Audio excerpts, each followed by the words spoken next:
Hi everybody, Ming-Na Wen here. How are you? I've been home with my family, as I'm sure you have been. So the lovely people at Disney asked me if I could read you a story.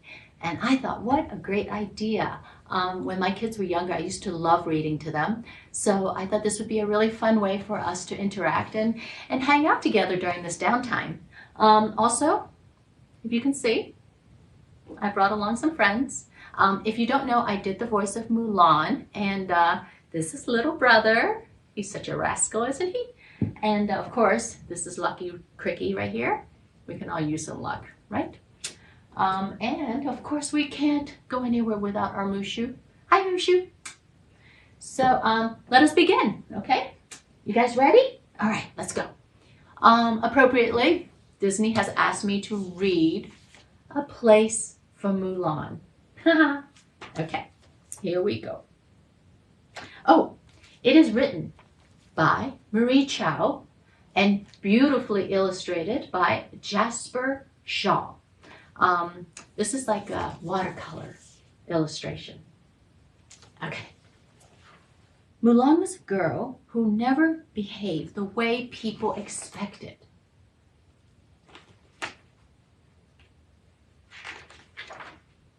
She was a spirited girl, some might say too spirited.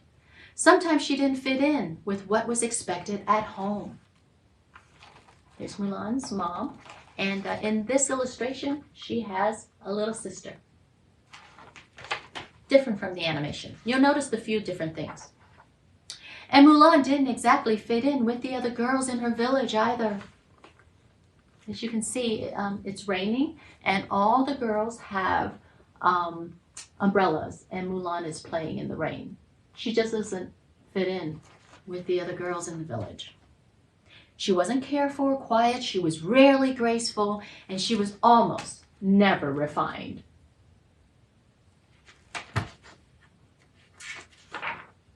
Mulan didn't fit in with the chickens because, well, she wasn't a chicken.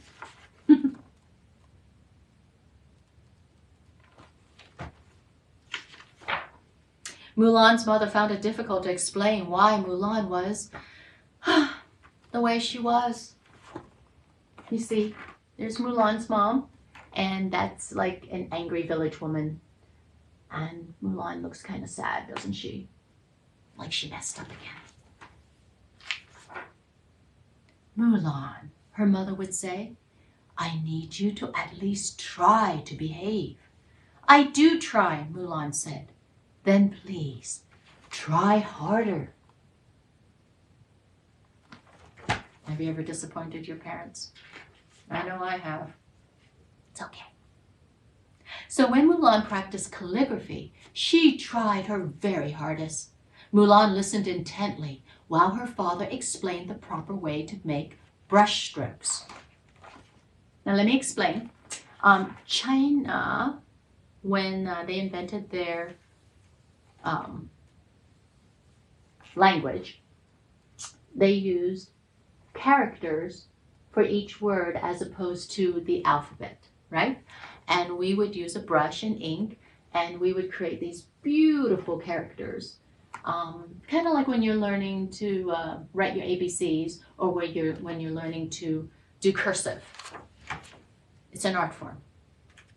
So Mulan is trying to learn to make her brush strokes, but eventually she found herself staring at the sky.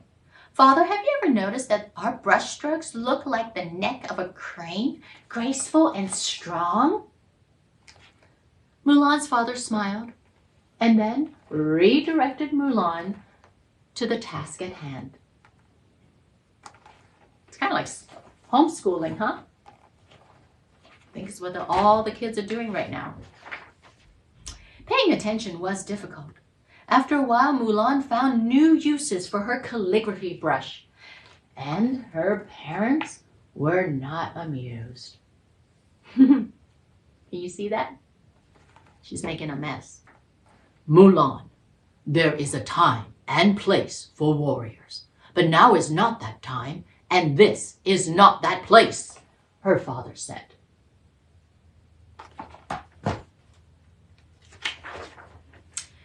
Later that day, Mulan visited the horses in the courtyard. Her favorite was Black Wind. She enjoyed taking care of him. And she especially loved to ride. There was nothing better than the feeling of the wind in her hair as Black Wind galloped through the lush countryside.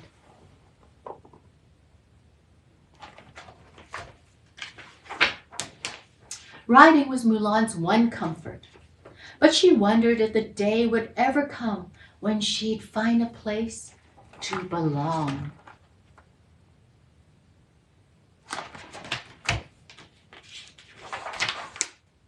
When Mulan returned home, it was time for weaving. She watched as her little sister did it effortlessly. "Shoo, you make your ancestors proud," her mother said. Mulan tried, but couldn't quite figure it out.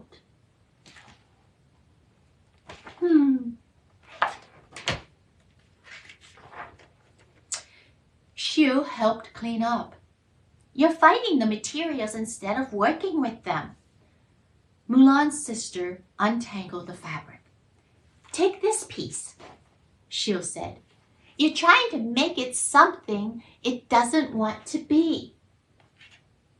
"I've been doing a lot of that lately," Mulan said, sighing.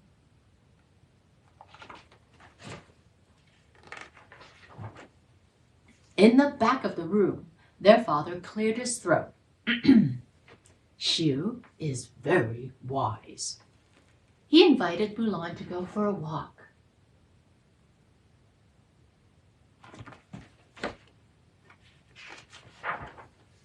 As soon as they got outside, Mulan cried, "I tried so hard to be like everyone else." "I know," her father said, "but I don't belong.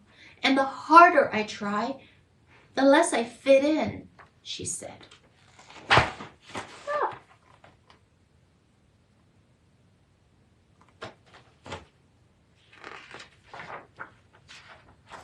Mulan's father pointed to a field full of yellow flowers. "Mulan, see how these flowers fit together.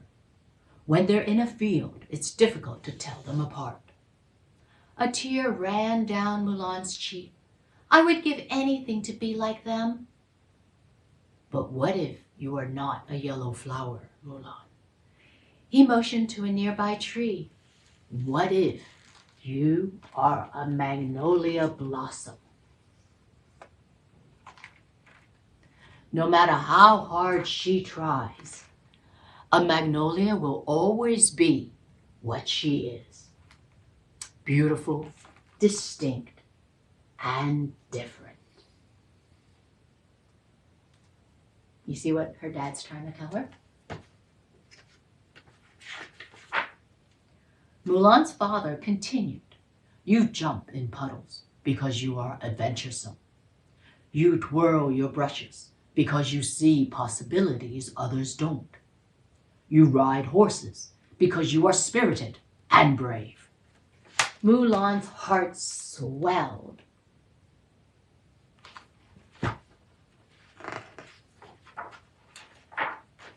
She felt her sadness melt away.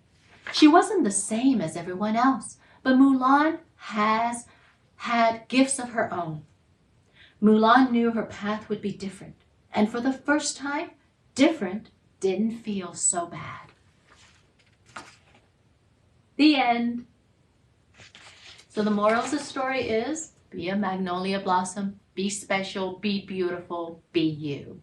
I hope you all enjoyed this. I certainly had fun reading it to you. And please, stay safe, and I love you. Bye.